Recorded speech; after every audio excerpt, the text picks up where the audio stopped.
Welcome students.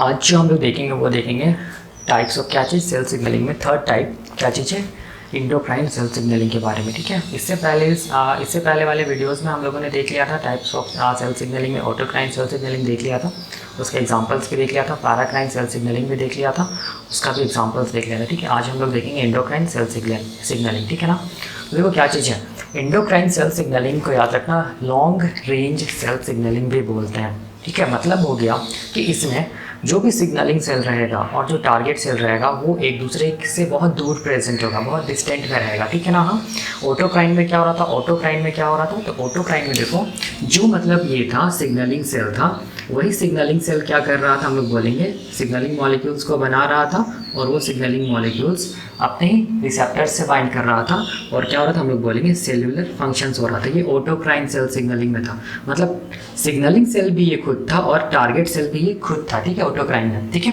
Paracrine में क्या हो रहा था, पैराक्राइन में हम लोग बोलेंगे इसमें भी एक सिग्नलिंग सेल था और क्या था, हम लोग बोलेंगे टारगेट सेल था। दोनों सेल्स क्या था, हम लोग बोलेंगे क्लोज प्रॉक्सिमिटी में प्रेजेंट था।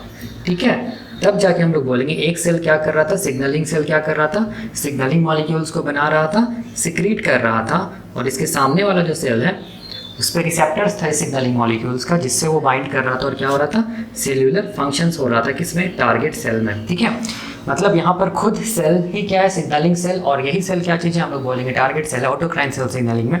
पैराक्राइन सेल सिग्नलिंग में क्या था, जो टारगेट सेल्स और जो सिग्नलिंग सेल है वो एक दूसरे के क्लोज प्रॉक्सिमिटी में प्रेजेंट है, नियर या सराउंडिंग में प्रेजेंट है, हम लोग बोलेंगे नेबरिंग सेल्स है ये दोनों। लेकिन इंडोक्राइन का मतलब क्या होता है, इंडोक्राइन सेल सिग्नलिंग में देखो क्या होता है ना, हम लोग बोलेंगे कि यहाँ पर जो सिग्नलिंग सेल होगा और जो टारगेट सेल होगा वो एक दूसरे से दूर प्रेजेंट होगा। मतलब मान लो कि ये वाला मान लो कि सेल है, ठीक है ना, कौन सा सेल है, ये हम लोग बोलेंगे सिग्नलिंग सेल है। ठीक है ना, और ये सिग्नलिंग सेल और यहाँ पर क्या चीज़ है, मान लीजिए क्या चीज़ है, हम लोग बोलेंगे टारगेट सेल है। ठीक है, तो यहाँ पर ध्यान से देखो ये सिग्नलिंग सेल और टारगेट सेल क्या चीज़ है, एक दूसरे से बहुत दूर प्रेजेंट है। ठीक है, तो अगर ऐसे में अगर सेल सिग्नलिंग होगा सिग्नलिंग सेल और टारगेट सेल्स में, तब हम लोग ऐसे मोड ऑफ सेल सिग्नलिंग को बोलेंगे endocrine mode of cell signalling. तो होता क्या है देखो, यहाँ पर क्या होगा, जो भी सिग्नलिंग सेल होगा हम लोग जानते हैं, जो भी सिग्नलिंग सेल होगा उस सेल्स को हम लोग इसमें इंडोक्राइन सेल्स बोलेंगे। ठीक है ना, क्या बोलेंगे, इंडोक्राइन सेल्स बोलेंगे। ठीक है, सिग्नलिंग सेल्स को। वो सिग्नलिंग सेल्स क्या करेगा, अपने अंदर क्या करेगा, सिग्नलिंग मॉलिक्यूल्स को सिंथेसाइज करेगा, हम लोग जानते हैं। और वो सिग्नलिंग मॉलिक्यूल्स क्या होगा, याद रखना हार्मोन्स होगा, या हम लोग बोल सकते हैं केमिकल मैसेंजर्स होगा। ठीक है, तो होता क्या है देखो, अब ये सिग्नलिंग मॉलिक्यूल्स को क्या करेगा, हम लोग बोलेंगे सिक्रीट करेगा। ठीक है, बाहर की तरफ, तो बाहर ये कहाँ सिक्रीट करेगा, तो याद रखना ये ब्लड वेसल्स में सिक्रीट करेगा। ठीक है, तो ये मान लो क्या चीज़ हो गया, हम लोग बोलेंगे ब्लड का वेसल्स हो गया। ठीक है ना, ये क्या हो गया, हम लोग बोलेंगे ब्लड वेसल्स। ठीक है, तो अब देखो यहाँ पर जो सिग्नलिंग मॉलिक्यूल्स था वो हम लोग बोलेंगे कहाँ आ जाएगा, ब्लड में आ जाएगा, या हार्मोन्स ब्लड में आ जाएगा। अब ये ब्लड से होते हुए ये सिग्नलिंग मॉलिक्यूल क्या करेगा, सर्कुलेट करेगा, ट्रैवल करेगा और अल्टीमेटली कहाँ पहुँचेगा, हम लोग बोलेंगे अपने टारगेट सेल्स तक पहुँचेगा। ठीक है, तो टारगेट सेल में पहुंचने के बाद ये अपने रिसेप्टर से बाइंड करेगा, जो रिसेप्टर टारगेट सेल में प्रेजेंट है। देखो यहाँ पर बाइंड किया, बाइंड करने के बाद इस टारगेट सेल में क्या होगा, सिग्नलिंग पाथवेज चलेगा, या फिर हम लोग बोलेंगे इंट्रा सेलुलर सिग्नलिंग होगा, या सिग्नल ट्रांसडक्शन का पाथवे चलेगा। ठीक है, तब जाके हम लोग बोलेंगे क्या बनेगा, कुछ इफेक्टर प्रोटीन्स बनेगा, और वो इफेक्टर प्रोटीन्स क्या करेगा, टारगेट सेल में सेल्यूलर रिस्पॉन्स करवाएगा, या हम लोग बोलेंगे सेल्यूलर फंक्शंस को करवाएगा। ठीक है, तो ऐसा मोड ऑफ सेल सिग्नलिंग को ही हम लोग क्या बोलते हैं, ऐसे मोड ऑफ सेल सिग्नलिंग को ही हम लोग बोलते हैं endocrine mode of cell signalling. ठीक है, और इसको लॉन्ग रेंज सिग्नलिंग इसीलिए बोलते हैं क्योंकि इसमें क्या होता है, सिग्नलिंग सेल और टारगेट सेल एक दूसरे से बहुत दूर प्रेजेंट होता है। ठीक है ना, और यहाँ पर याद रखना कि ये जो सिग्नलिंग सेल होगा उसको हम लोग इंडोक्राइन सेल्स बोलेंगे, और ये सिग्नलिंग सेल्स या इंडोक्राइन सेल्स अपने अंदर क्या करेगा, हार्मोन्स या सिग्नलिंग मॉलिक्यूल्स को सिंथेसाइज करेगा, और कहाँ ये करेगा सिक्रीट, ब्लड में सिक्रीट करेगा। और यहाँ पर क्या होगा, ब्लड से होते हुए सिग्नलिंग मॉलिक्यूल्स कहाँ पहुँचेगा, टारगेट सेल्स तक पहुँचेगा और अपने रिसेप्टर से बाइंड करेगा, इंट्रा सेलुलर सिग्नलिंग पाथवे चलेगा, और हम लोग बोलेंगे टारगेट सेल में सेल्यूलर रिस्पॉन्स होगा। देखो यहाँ पर एंडोक्राइन का मतलब देखो क्यों ब्लड में हम लोग बोल रहे हैं ये करेगा सिक्रेट, क्योंकि ऑटोक्राइन में अगर हम लोग देखेंगे तो ऑटोक्राइन में याद रखना सिग्नलिंग मॉलिक्यूल्स को ब्लड में सिक्रेट नहीं किया था सिग्नलिंग सेल, और जो सिग्नलिंग सेल था वही टारगेट सेल था।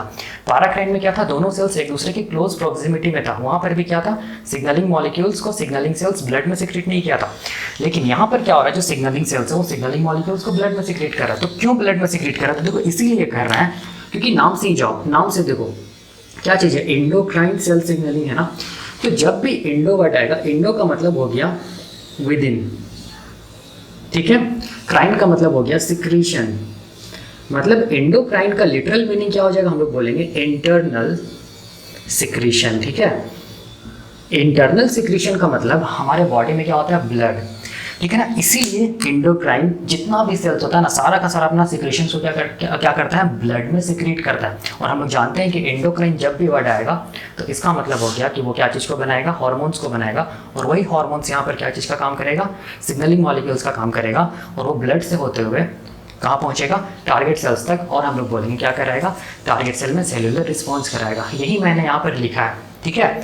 तो अब क्वेश्चन आता है कि क्या कोई इसका एग्जाम्पल है, तो हम लोग बोलेंगे हाँ बहुत सारा एग्जाम्पल है। जैसे कि देखो, जैसे कि हम लोग बोलेंगे, ऐसे तो बहुत सारे एग्जाम्पल हैं। जैसे देखो एक एग्जाम्पल, जितना भी एंडोक्राइनोलॉजी में जितना भी हम लोग मेजोरिटी ऑफ जो हार्मोन्स जो पढ़ते हैं ना, वो सब सारा का सारा क्या है, एग्जाम्पल्स है किसका, एंडोक्राइन सेल सिग्नलिंग का। तो वो एक सिंपल से एग्जाम्पल से हम लोग चलते हैं, ठीक है। तो देखो जैसे कि मैंने यहाँ पर लिखा है कि इसको मैं समझा रहा हूँ, देखो एग्जाम्पल को,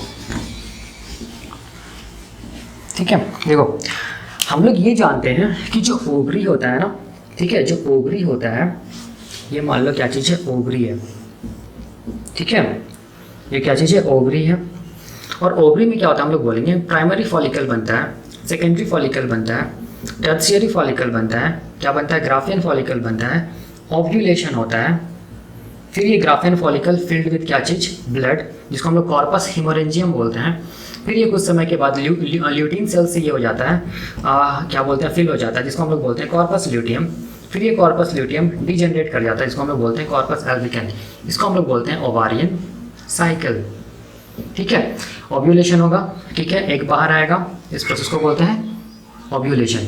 हम लोग जानते हैं ये सब हम लोग बोलेंगे ओवरी का फंक्शन है। तो एक वर्ड में इसको हम लोग क्या बोलेंगे, एक वर्ड में इसको हम लोग बोल सकते हैं ओवरी के अंदर होने वाला जितना भी फंक्शंस होता है उसको हम लोग बोलते हैं ओवारियन फंक्शंस, ठीक है। तो ओवरी अपने अंदर इतना फंक्शंस को कैसे करके कर ले रहा है, तो ये तभी कर पा रहा है जब हम लोग बोलेंगे कि हम लोग अगर अपना ब्रेन को देखेंगे, ठीक है ना, अगर हम लोग अपना ब्रेन को देखेंगे तो ब्रेन में क्या होता है, एक पार्ट होता है जिसको हम लोग बोलते हैं हाइपोथैलेमस, हाइपोथैलेमस, ठीक है। हाइपोथैलेमस के जस्ट नीचे क्या प्रेजेंट होगा, हम लोग बोलेंगे पिट्यूटरी एंडोक्राइन ग्लैंड प्रेजेंट होगा, ठीक है, पिट्यूटरी एंडोक्राइन ग्लैंड प्रेजेंट होगा। और हम लोग जानते हैं जो पिट्यूटरी एंडोक्राइन ग्लैंड है उसका भी क्या होता है, दो टाइप होता है, ये आप लोग पढ़े भी होंगे, अगर नहीं पढ़े तो मैं पढ़ाऊंगा, एंडोक्राइन पढ़ाऊंगा उस टाइम पे। एक को हम लोग बोलते हैं एंटीरियर पिट्यूटरी, और एक को हम लोग क्या बोलते हैं, पोस्टीरियर पिट्यूटरी। पोस्टीरियर पिट्यूटरी को हम लोग न्यूरो हाइपोफाइसिस भी बोलते हैं, एंटीरियर पिट्यूटरी को हम लोग एडिनो हाइपोफाइसिस भी बोलते हैं। तो ये जो एंटीरियर पिट्यूटरी है ना, मतलब एडिनो हाइपोफाइसिस ना, वो क्या करता है ना, उसमें एक सेल मिलता है, उस सेल को हम लोग बोलते हैं गोनाडोट्रॉप्स। क्या बोलेंगे, गोनाडोट्रॉप्स। तो ये गोनाडोट्रॉप्स क्या करता है, दो हार्मोन को निकालता है, एक को हम लोग बोलते हैं फॉलिकुलर स्टिमुलेटिंग हार्मोन, दूसरा को हम लोग बोलते हैं luteinizing hormone, FSH and LH, ठीक है। तो अब ये FSH एंड LH क्या करता है, देखो FSH एंड LH, चूंकि ये कैसा सेल्स है, ये कैसा सेल्स है, एंडोक्राइन सेल्स, याद रखना, क्योंकि पिट्यूटरी ग्लैंड क्या है, एंडोक्राइन ग्लैंड है ना। तो जितना भी सेल्स होगा कि कैसा ही नेचर होगा, एंडोक्राइन सेल्स ही नेचर होगा। तो गोनाडोट्रॉप्स कैसा सेल्स है, एंडोक्राइन सेल्स है। इसका मतलब ये क्या किया, दो हार्मोन को बनाया, क्या क्या, FSH एंड LH, मतलब ये सिग्नलिंग मॉलिक्यूल, ये हार्मोन है। इसको ये कहाँ सिक्रेट कर दिया होगा, इसको ये सिक्रेट कर दिया होगा कहाँ पर, हम लोग बोलेंगे ब्लड में सिक्रेट कर दिया होगा, ठीक है। तो ब्लड से होते हुए ये पूरे इंटायर बॉडी में क्या करेगा, ये FSH LH ट्रैवल करेगा, सर्कुलेट करेगा, और अल्टीमेटली ये कहाँ पहुँचेगा, हम लोग बोलेंगे कहाँ पहुँचेगा, ओवरी तक पहुँचेगा, ठीक है। तो यहाँ पर डिस्टेंस देखो, पिट्यूटरी कहाँ पर प्रेजेंट है, ब्रेन में प्रेजेंट है, ठीक है ना, और ओवरी कहाँ पर प्रेजेंट, हम लोग बोलेंगे लोअर एब्डोमेन में प्रेजेंट है। तो यहाँ पर क्या होगा, हम लोग बोलेंगे ये जो ये जो सेल है वो क्या हो गया, सिग्नलिंग सेल, और ये क्या चीज़ होगी, हम लोग बोलेंगे टारगेट सेल। तो signalling cell and target cell एक दूसरे से बहुत डिस्टेंट में प्रेजेंट है, बहुत दूर प्रेजेंट है, ठीक है। और ये सिग्नलिंग सेल क्या निकाल रहा है, हार्मोन को निकाल रहा है, FSH एंड LH ब्लड में निकाल रहा है, ब्लड से होते हुए FSH एंड LH कहाँ जा रहा है, कहाँ पहुँच रहा है, अपने टारगेट सेल तक, ओवरी तक। और ओवरी में ये क्या करा रहा है, ओवारियन साइकिल को करा रहा है, ओव्यूलेशन को करा रहा है, मतलब एक वर्ड में हम लोग बोल सकते हैं क्या चीज़ को करवा रहा है, ओवारियन फंक्शंस को करा रहा है। तो इसका मतलब हो गया कि ये एग्जाम्पल है किसका, एंडोक्राइन सेल सिग्नलिंग का, ठीक है।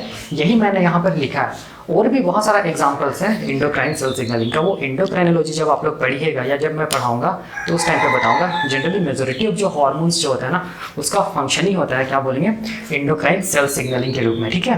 तो ये हो गया endocrine mode of cell signalling, ठीक है। नेक्स्ट हम लोग देखेंगे जक्स्टाक्राइन सेल सिग्नलिंग, या जिसको हम लोग क्या बोलते हैं, नॉच सिग्नलिंग भी बोलते हैं, या कॉन्टैक्ट सेल डिपेंडेंट सिग्नलिंग भी बोलते हैं, ठीक है। ये हम लोग देखेंगे नेक्स्ट, ठीक है। Thank you.